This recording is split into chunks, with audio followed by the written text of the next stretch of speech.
कुछ समय पहले मैं छोटी बहू के कमरे में बैठी थी और अचानक उसके फ़ोन की घंटी बजी।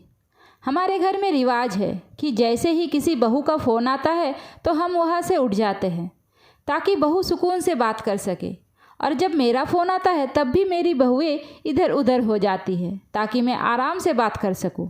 लेकिन उस दिन मेरी बहू कमरे में नहीं थी तो मेरे 2 साल के पोते ने फ़ोन उठा लिया, मगर इतनी देर में कॉल कट चुकी थी।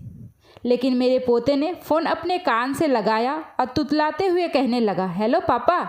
अपने नानू को वो अपनी माँ की तरह पापा कहने लगा। मैं मम्मी हूँ, आप कैसे हो? बैंक पहुँच गए? अच्छा अच्छा, गर्मी है?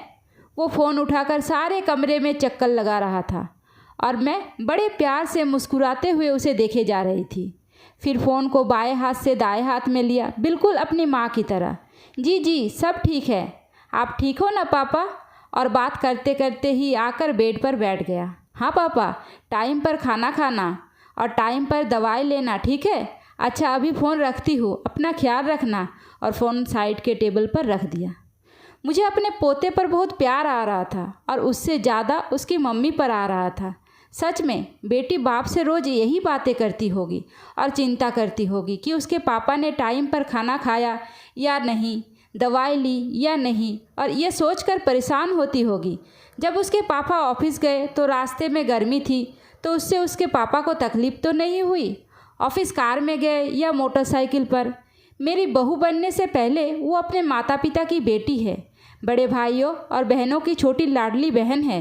ये बेटियां भी कितनी प्यारी होती है। पता नहीं वो कैसे लोग होंगे जो किसी की बेटियों और बहनों को ब्याह कर लाने के बाद ये सोचते हैं कि उससे उसके पिछले सारे रिश्ते खत्म हो गए।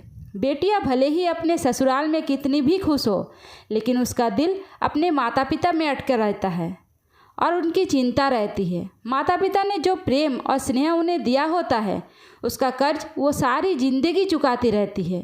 और अपने माता पिता की तरह अपने सास ससुर को भी अपने माता पिता समझकर उनकी सेवा में लगी रहती है। मालिक से यही दुआ है कि वो सब बेटियों को खुश रखें। दोस्तों, कहानी अच्छी लगी है तो मेरे चैनल को सब्सक्राइब ज़रूर